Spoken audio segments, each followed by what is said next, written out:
அப்புறம் ஏய் திருட்டு பூனை, நீ எங்க சுத்தி வரன்னு எனக்கு நல்லா தெரியும். எங்க சுத்தி வர்றேன்? நைட்டு நம்ம 2 பேரும் ரூமுக்குள்ள போனதுக்கப்புறம் அங்க இருக்கிற ஸ்வீட்டையும் பழத்தையும் எப்படி சாப்பிடலாம் தானே கேட்க வர. ஏய், எப்போ பாரு சோறு சோறு சோறுன்னு நினைச்சிட்டு இருப்பியா? வேற எதுவுமே தோணாதா? ஏன் கல்யாணம் தண்ணிக்கு நீ எதுவும் சாப்பிட மாட்டியா என்ன? சாப்பிடுவல்ல, அப்புறம் என்ன? சோத்து மூட்டை. உனக்கு வேணாம்னா போ. நாளைக்கு நான் அவுட்டோர் ஃபோட்டோ ஷூட் போகிறேன். ஃபோட்டோ ஷூட்டா? யாரு? மாடல்ஸ் தான், 2 பொண்ணுங்க. பொண்ணுங்களா?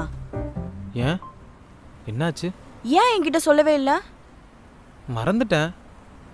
அதுலேயும் ஒரு பொண்ணு வேற என்னை நேரில் பார்க்கணும் வேற சொல்லிட்டு இருக்கு. ஏன்